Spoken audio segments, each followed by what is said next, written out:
Assalamualaikum warahmatullahi wabarakatuh. Bismillahirrahmanirrahim. Innal hamdalillahi nahmaduhu wa nasta'inuhu wa nastaghfiruh wa na'udzubillahi min syururi anfusina wa min sayyiati a'malina may yahdihillahu fala mudhillalah wa may yudhlil fala hadiyalah. Asyhadu an la ilaha illallah wa asyhadu anna Muhammadan abduhu wa rasuluhu la nabiyya ba'da. Amma ba'du. Sahabat sekalian, berjumpa lagi kita pada kajian kali ini. Saya buka kajian dengan surah Al-Baqarah ayat 3. Allah Subhanahu wa taala berfirman, A'udzubillahi minasyaitonirrajim. Bismillahirrahmanirrahim. Allazina yu'minuna bil ghaibi wa yuqimunas salata wa mimma razaqnahum yunfiqun. Yang artinya yaitu mereka yang beriman kepada yang gaib, melaksanakan salat dan menginfakkan sebagian rezeki yang kami berikan kepada mereka. Surah Al-Baqarah ayat 3. Sahabat sekalian, salah satu kecerdasan spiritual kaum muslimin adalah meyakini dengan tepat akan perkara kegaiban, meyakini sebagaimana yang Allah maksudkan. Umat Islam meyakini bahwa hanya Allah yang mengetahui semua yang gaib di langit dan di bumi, dan dasar keyakinannya adalah informasi yang Allah wahyukan kepada Rasulullah SAW, yaitu Al-Quran Al-Karim. Dengan pengibaratan seperti kita percaya cerita seorang teman yang dapat dipercaya mengenai suatu daerah atau tempat lah katakan, yang belum pernah kita kunjungi. Meskipun hanya cerita, tapi kita sangat percaya. Allah Subhanahu wa taala berfirman, A'udzubillahi minasyaitonirrajim. Bismillahirrahmanirrahim. Qul inna rabbi yaghzifu bil haqq alimul ghaibi. Yang artinya, katakanlah sesungguhnya Tuhanku mewahyukan kebenaran, Dia maha mengetahui segala yang gaib. Surah Saba ayat 48. Dan lebih tegas lagi, Allah Subhanahu wa taala berfirman, A'udzubillahi minasyaitonirrajim. Bismillahirrahmanirrahim. Innallaha alimul ghaibi wasyahadati wal ardi innahu alimun bizatis sudur. Yang artinya, sungguh Allah mengetahui yang gaib atau yang tersembunyi di langit dan di bumi. Sungguh Dia maha mengetahui segala isi hati. Surah Fatir ayat 38. Jadi jelas bahwa Allah adalah zat gaib sekaligus mengetahui semua kegaiban. Itu artinya kegaiban itu sendiri adalah tidak berlaku bagi Allah Subhanahu wa taala, karena kegaiban itu teruntuk makhluk ciptaannya yang penuh dengan keterbatasan. Sahabat sekalian, tema kajian kita kali ini terkait dengan kegaiban berangkat dari 3 pertanyaan di kalangan umum. Pertanyaan pertama, siapa saja yang diberi Allah ilmu untuk mengetahui yang gaib? Kemudian pertanyaan yang kedua, benarkah jin mengetahui yang gaib?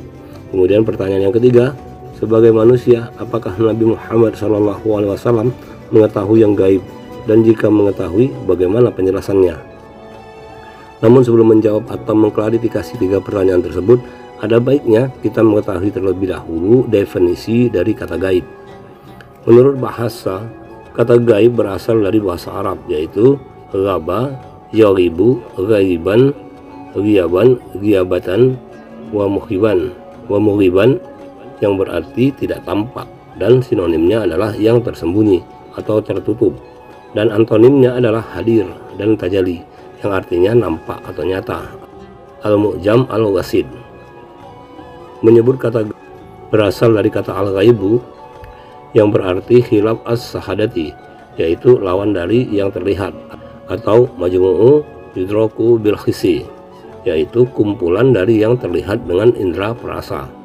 Dalam Kamus Besar Bahasa Indonesia, gaib diartikan sebagai sesuatu yang tersembunyi, tidak kelihatan, abstrak, lenyap, dan tidak diketahui sebab-sebabnya. Dan jika dilihat dengan pendekatan semantik, kata gaib berarti yang tak terlihat, dan lawan katanya adalah syahadah, yang berarti yang terlihat.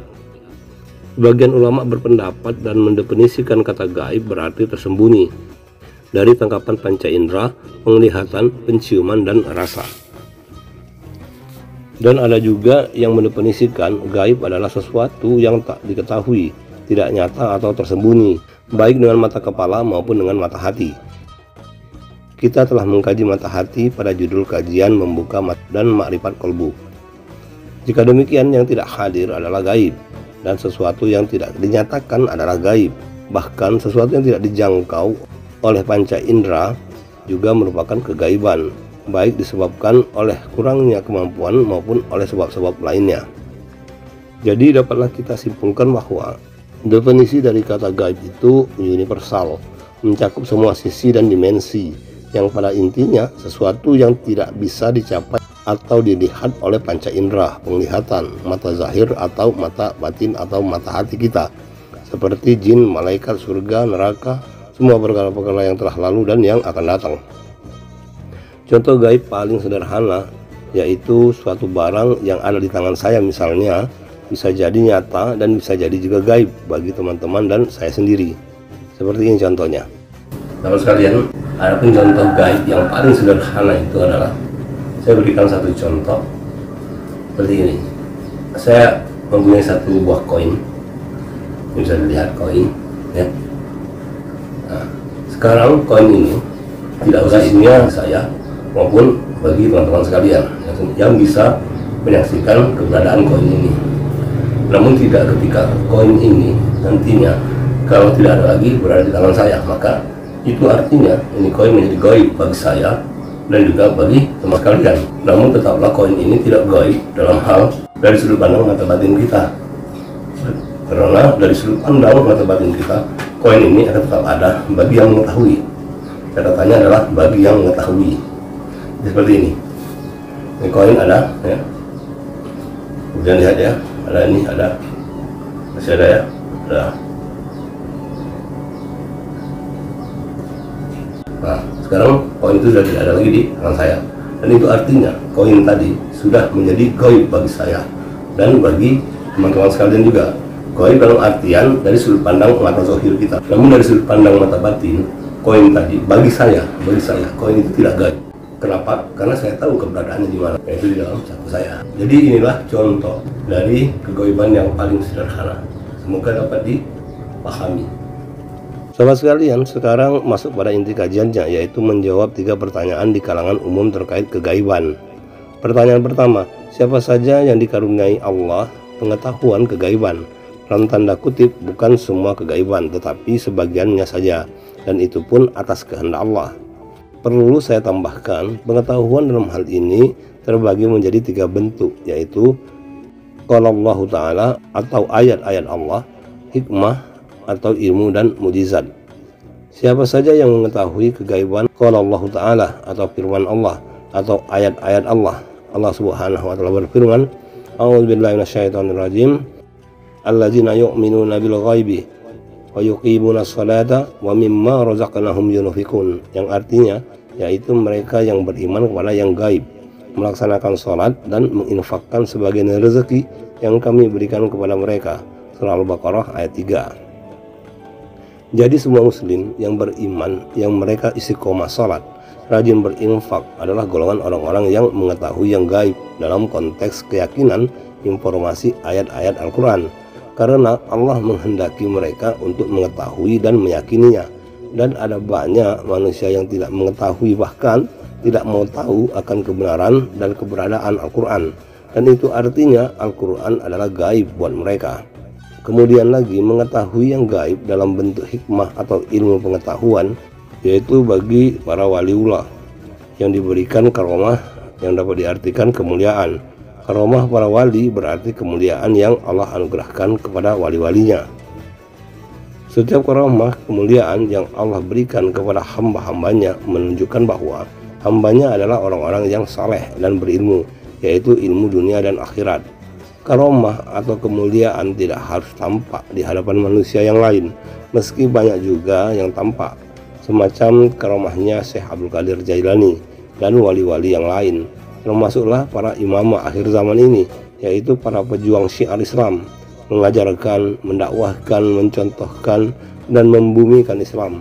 Semua muslim berhak atas kesempatan menjadi golongan para imam akhir zaman ini. Allah Subhanahu wa taala berfirman, a'udzubillahi minasyaitonirrajim, bismillahirrahmanirrahim, inna Ibrahim kana ummatan qanitan lillah hanifah wa lam yakun minal musyrikin, yang artinya sungguh Ibrahim adalah seorang imam atau yang dapat dijadikan teladan, patuh kepada Allah dan hanif, dan dia bukanlah termasuk orang musyrik yang mempersekutukan Allah. Surah An-Nahl ayat 120. Pada ayat ini Allah katakan, Inna Ibrahim kana ummatan. Sungguh Ibrahim adalah seorang imam.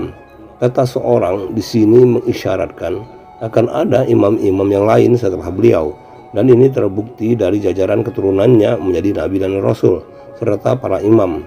Lantas bagaimana dengan kita yang tidak mengetahui sanad dengan pasti? Apakah kita juga punya peluang untuk menjadi bagian dari para imam? Coba kita lihat ayat selanjutnya. Allah Subhanahu wa taala berfirman, A'udzubillahi minasyaitonirrajim. Syakira li an'umihi ijtabahu wa hudahu ila syiratim mustaqim. Yang artinya dia mensyukuri nikmat-nikmatnya. Allah telah memilihnya dan menunjukinya ke jalan yang lurus. Surah An-Nahl ayat 121. Jadi dalam hal ini persyaratan menjadi seorang imam itu adalah senantiasa bersyukur kepada Allah. Dengan begitu insya Allah dimasukkan ke dalam golongan orang-orang yang dipilih Allah untuk mendapatkan petunjuknya sebagai seorang imam. Mengenai siapa saja yang mendapatkan petunjuk Allah itu, secara tegas Allah Subhanahu wa taala berfirman, A'udzubillahi minasyaitonirrajim, yudakhilu may yasha'u birahmatih. Yang artinya dia memasukkan siapapun yang dia kehendaki ke dalam rahmatnya. Surah Al-Insan ayat 31. Ayat ini menjelaskan akhir dari perjalanan hidup manusia di akhirat kelak. Ada yang ke surga dan ada yang ke neraka. Dan sebuah akhir tidak terlepas dari awalannya, yaitu akhirat tidak terlepas dari duniawi. Baik di dunia maka akan baik pula di akhiratnya. Dan di ayat ini terkait siapa saja orang yang bisa menjadi imamah di dunia, terkhusus di akhir zaman ini, maka ini sejalan juga dengan kebaikan di akhirat. Dan pada ayat ini Allah tegaskan dengan kalimat siapapun. Itu artinya siapapun bisa mendapatkan kesempatan menjadi imam di akhir zaman ini dengan cara senantiasa bersyukur dan istiqomah salat, tunduk patuh kepada Allah dan berjalan lurus ihdinas siratal mustaqim, serta terus meningkatkan ilmu duniawi dan terlebih ilmu ukhrawi. Ada berbagai macam karamah yang Allah limpahkan kepada hamba-hambanya yang saleh dan berilmu. Inilah golongan kedua yang dikaruniai pengetahuan akan kegaiban dalam bentuk hikmah. Kemudian yang ketiga yaitu pengetahuan kegaiban dalam bentuk mukjizat. Mukjizat ini apa dan seperti apa? Mukjizat adalah bagian dari keistimewaan kitab-kitab suci yang diturunkan kepada para rasul-rasul, dan Allah nyatakan sebagiannya dalam bentuk konkretnya. Allah Subhanahu wa taala berfirman, A'udzubillahi minasyaitonirrajim, wa laqad ataina Musa tis'a ayatin bayinat. Yang artinya, dan sungguh kami telah memberikan kepada Musa 9 mukjizat yang nyata. Surah Al-Isra ayat 101. Jadi mukjizat adalah menyatakan kegaiban dari hikmah ayat-ayatnya dengan perantara para rasulnya. Itu artinya tidak ada manusia biasa yang memiliki mukjizat kecuali para rasul. Terkait kegaiban mukjizat ini, selain penerimanya yaitu hanya para rasul Allah, yaitu Nabi Nuh, Nabi Musa, Nabi Isa, dan Rasulullah SAW, bahwa mukjizat adalah atas kehendak Allah. Kemudian mukjizat terbesar itu adalah kitab suci, yaitu Zabur, Taurat, Injil, dan yang terakhir adalah Al-Quran Al-Karim sebagai kitab penyempurna ketiga kitab sebelumnya. Allah Subhanahu wa taala berfirman, A'udzubillahi minasyaitonirrajim, Qul innamal ayatu indallahi wa innama ana nazirun mubin. Yang artinya, katakanlah Muhammad, mukjizat-mukjizat itu terserah pada Allah. Aku hanya seorang pemberi peringatan yang jelas. Surah Al-Ankabut ayat 50. Ayat ini menegaskan bahwa mukjizat itu diturunkan atas kehendak Allah semata. Kemudian Allah Subhanahu wa taala berfirman, A'udzubillahi minasyaitonirrajim, Bismillahirrahmanirrahim, bil bayinati waz zuburi wa anzalna ilaika dzikra litubayyina lin-nasi ma nuzila ilaihim wa la'allahum yatafakkarun. Yang artinya, mereka kami utus dengan membawa keterangan-keterangan atau mukjizat dan kitab-kitab, dan kami turunkan az-zikr atau Al-Quran kepadamu agar engkau menerangkan kepada manusia apa yang telah diturunkan kepada mereka dan agar mereka memikirkan. Surah An-Nahl ayat 44. Pada ayat ini Allah menjelaskan bahwa mukjizat terbesar itu adalah kitab suci Al-Quran. Jadi mukjizat itu adalah keterangan-keterangan yang nyata sebagai bagian dari mukjizat terbesar, yaitu kitab suci Zabur, Taurat, Injil, dan Al-Quran. Namun mukjizat justru membuat banyak manusia menjadi tersesat. sebagaimana umat-umat Nabi Nuh, Nabi Musa, dan Nabi Isa alaihissalam. Atas alasan ini pula lah penurunan mukjizat kepada Rasulullah berbeda dengan nabi-nabi sebelumnya. Sahabat sekalian, inilah jawaban atas klarifikasi untuk pertanyaan pertama mengenai siapa saja yang mengetahui kegaiban. Dari uraian tersebut dapatlah disimpulkan bahwa semua manusia berpotensi untuk mendapatkan ilmu pengetahuan untuk mengetahui kegaiban itu dengan porsinya masing-masing dan atas kehendak Allah tentunya, yaitu orang-orang yang sholat, istiqomah membaca ayat-ayatnya, serta mentadaburinya, sabar dan senantiasa bersyukur. Jadi kesimpulannya bahwa semua muslim, bahkan semua manusia berpotensi mengetahui ilmu gaib dalam bentuk keyakinan akan kebenaran ayat-ayat Al-Quran. Mengapa saya katakan gaib? Karena ada banyak manusia di dunia ini yang setengah yakin, bahkan tidak meyakini sama sekali akan ayat-ayat Al-Quran, dan itu artinya ayat Al-Quran gaib bagi mereka. Asbab juga tidak meyakini dapat diasosiasikan kepada tidak mengetahui, dan tidak mengetahui berarti pengetahuan tersebut gaib bagi yang tidak meyakini. Jadi potensi ini bukan hanya Allah berikan kepada muslim, tapi juga kepada semua manusia, dan manusia yang meyakini ayat-ayat Al-Quran adalah mereka berilmu gaib, yaitu mengetahui kebenaran semua ayat-ayat Al-Quran, dan itu karena Allah menghendaki dan menunjuki. Sahabat sekalian, saya mohon maaf berhubung waktu membatasi. Untuk menjawab pertanyaan kedua dan ketiga, insya Allah kita akan bahas pada kajian berikutnya. Sahabat sekalian, demikianlah kajian kita kali ini. Semoga dengan kajian singkat ini kita mendapatkan kepahaman yang holistik dan universal. Untuk itu, dan ini saya mohon undur diri. Terima kasih atas segala perhatian dan mohon dimaafkan atas segala kekurangannya. Semua kebenaran yang kita dapatkan dari kajian ini, wabil khusus untuk saya pribadi, bahwa semua kebenaran itu adalah semata-mata dari Allah Subhanahu wa Ta'ala, dan untuk semua kekurangannya adalah mutlak dari diri saya pribadi. Untuk itu, sekali lagi saya mohon maaf yang sedalam-dalamnya. Sampai berjumpa lagi pada judul kajian selanjutnya, dan salam tasawuf. Assalamualaikum warahmatullahi wabarakatuh.